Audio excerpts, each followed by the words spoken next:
inclut tous les yichudim, c'est-à-dire toutes les unifications d'Hachem, shemamshichim oto lemata, qui attirent donc Hachem en bas.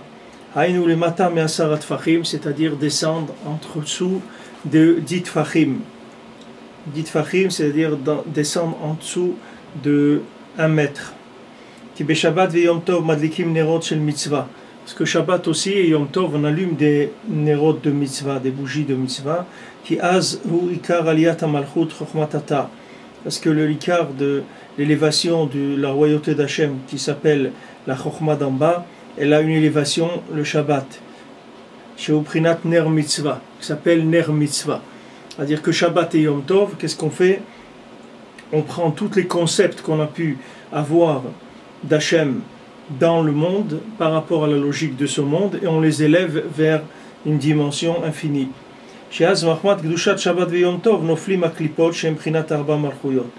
Que grâce à la Kedusha, la sainteté du Shabbat et du Yom Tov, alors toutes les klipot qui sont Arba Malchuyot, qui sont les quatre principes de pouvoir de la Sitra Achara, c'est-à-dire que le côté négatif, il a les quatre points cardinaux par lesquels il règne dans la matière. Ou Malchut de Kedusha, Olam Ibenem. Maintenant la Malchut de Kedusha, c'est-à-dire la partie de Kedusha qui est inclus dans le monde et qui alimente le monde entier, alors là un jour où, comme on dit, elle retourne chez elle, c'est-à-dire elle retourne vers son origine, qui est le Olam Haba, qui est l'infini, vers HaKadosh Baruch Hu. Ve'az meira be'or gadol.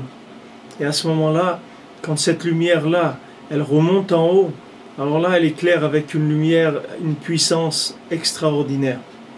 Chez Zéo Prinat Adlakat Nerot Shabbat ve Yom Tov. Ça, c'est les lumières qu'on allume de Shabbat et de Yom Tov. Chez Madlikim Otam Bimkomam Be'et Aliyata. Qu'on les allume au moment où il y a une élévation du pouvoir d'Hachem, c'est-à-dire qu'il y a un retour vers l'origine des concepts. Aval Bechonouka Takat ou Benerech Nes Nifla. Mais à Hanouka, c'est l'allumage de la lumière de Hanouka, c'est un miracle extraordinaire. Kiaz en la aliya kolkar. Parce que pendant Hanouka, il n'y a pas une élévation spécialement du pouvoir d'Hachem. Parce que ce sont 2 jours de la semaine. Kiaz en mitbatlim aklipot shem arba malchuyot legamre comme Shabbat v'Yom Tov. Il n'y a pas une annulation de la forme, de l'apparence, comme le Shabbat et Yom Tov. Quand il y a une annulation de la forme, comme les Shabbat et Yom Tov, on fait une annulation de la forme. On dit voilà, Shabbat, tu ne fais pas 39 travaux, c'est-à-dire que tu vas annuler la forme habituelle de ce monde, et à ce moment-là, tu vas libérer automatiquement le spirituel, puisque tu vas lui enlever tu vas enlever son armure, ce qui l'empêche de se libérer, d'accord? Comme s'il était enfermé dans quelque chose, et maintenant, quand il vient Shabbat, tu le libères. Comment tu le libères? Tu le libères en ne pratiquant pas ce qui sont les lois de ce monde. Les lois de ce monde, c'est les 39 travaux. Que les gens, il faut travailler, il faut gagner de l'argent, etc. Il faut courir, il faut aller, etc. Shabbat, on te dit non, tu vas te déconnecter de tout ça. Au Yom Tov, tu te déconnectes de tout ça. Maintenant, dès que tu te déconnectes de ça, automatiquement, le bien, le spirituel, il se révèle et il s'élève. Mais maintenant, Hanouka, il n'y a pas ça. Hanouka, ce sont des jours de semaine. Des jours tout à fait, comme on dit, standards de ce monde. Comment, dans des jours standards, on va arriver à faire sortir cette lumière-là? On allume cette lumière sainte qui inclut tous les yichudim, c'est-à-dire toutes les unifications du Shem Hashem,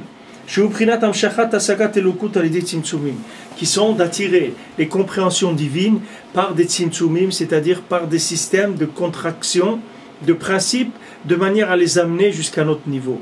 Alors ça, c'est Yichudim là, quand on parle dans Kabbalah de Yichudim, on appelle les Yached Hashem, c'est-à-dire unir Hashem dans ce monde avec Hashem, la partie d'Hashem qui est dans l'infini, qui est dans le monde, dans l'Olam Haba.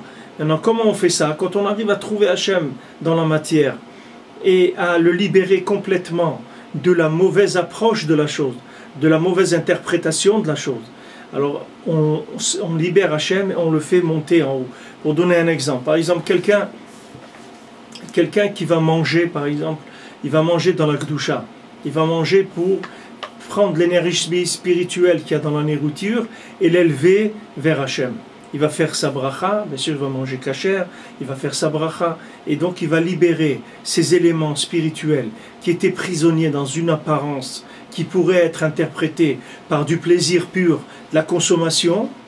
Il va dire non, moi je sais que dans la nourriture elle n'a pas été donnée pour de la consommation uniquement, la nourriture elle a été donnée principalement pour pouvoir, grâce à elle, se rapprocher d'Akadosh Baruch Hu.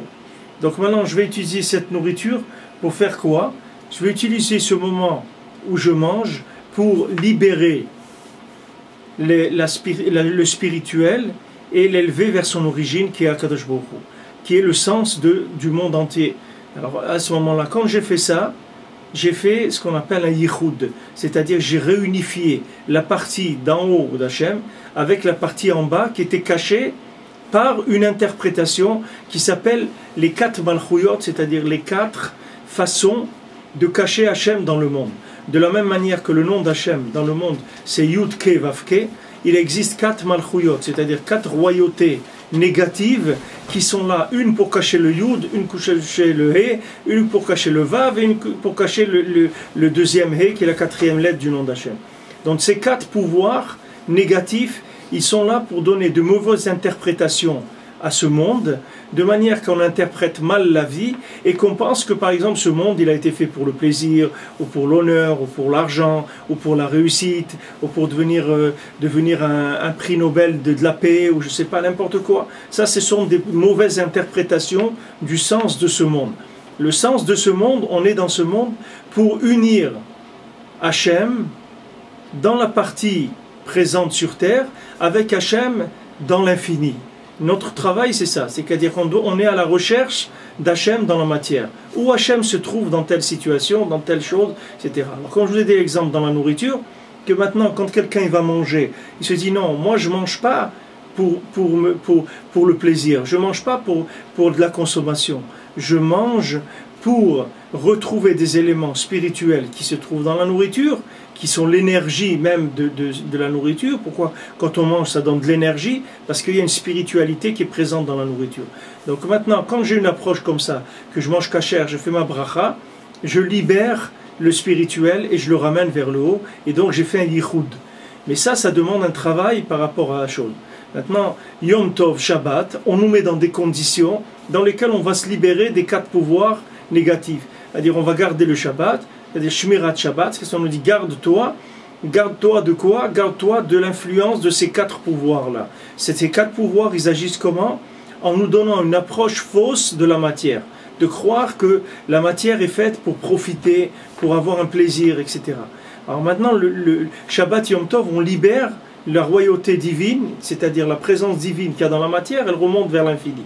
Mais maintenant, le Nes de Hanouka, elle est Nifla Meod, parce qu'au lieu qu'on fasse un travail pour le libérer de la présence des 4 pouvoirs négatifs, c'est lui-même, Hachem, qui descend de là où il est. Et comme il descend dans ce monde-là, c'est-à-dire une présence d'Hachem qui est très très forte. C'est pour ça qu'on allume une toute petite bougie. On ne peut pas allumer c'est pas les feux d'artifice, c'est pas le 14 juillet, c'est qu'on allume des toutes petites bougies. Ces petites bougies, elles sont petites en quantité, mais elles sont énormément puissantes parce que c'est de la lumière divine, mamash, sans aucun lévouche, c'est-à-dire aucun habit de ce monde. C'est pas de la lumière qui est habillée dans de la nourriture, ou dans des vêtements, ou dans des chaussures, ou dans de l'argent, ou dans une voiture, ou dans un immeuble, ou dans un voyage, ou dans une plage, ou dans un restaurant. C'est de la lumière qui est pure, c'est la lumière qui vient d'en haut, sans vêtement aucun. Elle vient comme elle est, c'est une lumière comme une météorite qui vient de l'infini, qui descend dans ce monde et qui va nous éclairer, et qui nous a amené une joie dans le cœur, un réconfort et un désir de nous rapprocher d'Hachem, qui va nous donner un nouvel élan, puisque maintenant on a passé plusieurs semaines sans lumière, depuis la fête de Sukkot, on a fini avec Simchat Torah, Shmini Atzeret, et on est resté dans l'obscurité tout le mois de Cheshvan, qui s'appelle Mar Cheshvan, le mois amer de Cheshvan, et qui est un mois qui est fait pour nous préparer à recevoir cette lumière extraordinaire de Hanouka. C'est pour ça que quand il y a eu cette lumière de Hanouka, elle a complètement éliminé les Yevanim, les Grecs qui voulaient, eux, les Grecs c'est le culte de l'apparence. c'est l'esthétique. C'est ça les Grecs, c'est les Jeux Olympiques, c'est le culte du corps, le culte des apparences. C'est-à-dire on va développer et adorer l'apparence de la matière, mais pas l'intérieur et le fond. Alors quand Akadosh Baruch Hu, il a vu ça, il a dit moi je vais leur envoyer une lumière, cette lumière elle va enlever complètement, elle va les débarrasser de toutes les apparences, et c'est là où apparu les Chashmonaïm. C'est Chashmonaïm, que le mot Chashmonaïm ça vient de Shmoné, et comme on dit à Hanouka, donc on allume 8 nérotes, c'est la 8e dimension. Si vous voulez. Dans ce monde, il y a 7 jours de la semaine, et il y a une 8e dimension, qui est la lumière infinie qui vient dans ce monde sans aucune référence qui correspond à ce monde. C'est la 8e, c'est-à-dire on ne peut pas déjà l'emballer dans un jour, on ne peut pas dire c'est la lumière du dimanche ou du lundi, etc., parce qu'elle correspond à aucun jour de la semaine. C'est le 8e jour, dans ce monde il n'y a que 7 jours. Et c'est une dimension qui n'a pas du tout de correspondance dans la matière. Donc c'est une lumière pure, et c'est une lumière, c'est pour ça qu'on ne peut pas l'utiliser. Que le Hanouka, c'est que de la regarder, on regarde la lumière de Hanouka, mais on ne peut pas l'utiliser. Pourquoi on ne peut pas l'utiliser? Parce qu'il n'y a pas d'utilisation possible, c'est une lumière qui est infinie. On ne peut pas du tout l'utiliser dans ce monde. On ne peut que la contempler, et avec ça remplir, embaumer notre âme de cette lumière, et avec ça prendre des forces, Bezrat Hashem, pour toute l'année, pour commencer tous les tikkunim de l'année. On va aller de Hanouka vers Purim, vers Pessah, vers tout le travail qui va suivre. On reçoit d'abord une lumière comme ça, une lumière qui n'est pas du tout déformée. C'est pour ça qu'ils ont trouvé une fiole avec le sceau du Kohen Gadol. C'était une lumière qui n'était pas du tout déformée, c'est-à-dire qui n'a aucune emprise de l'influence de toute pensée humaine ou acte humain, ou aucune action de ce que l'homme peut faire dans ce monde d'interprétation, de manipulation, tout ce qu'on veut. C'est une lumière pure, et Hachem il l'a envoyé pour guérir le Ham Israël, c'est-à-dire pour guérir les malades. Les malades de quoi? Des gens, les malades de l'obscurité, des gens qui vivent dans l'obscurité et qui ne comprennent pas leur vie et qui ne savent pas pourquoi il m'arrive ça, et pourquoi j'ai ça, et pourquoi je ne suis pas arrivé à réussir dans tel domaine ou telle chose. Cette lumière de Hanouka va donner une réponse à toutes les questions qu'on peut avoir, puisque c'est une lumière du Olam Haba, du monde futur, c'est une lumière de l'infini qui va venir nous éclairer à une petite apparence matérielle, mais une très grande puissance spirituelle.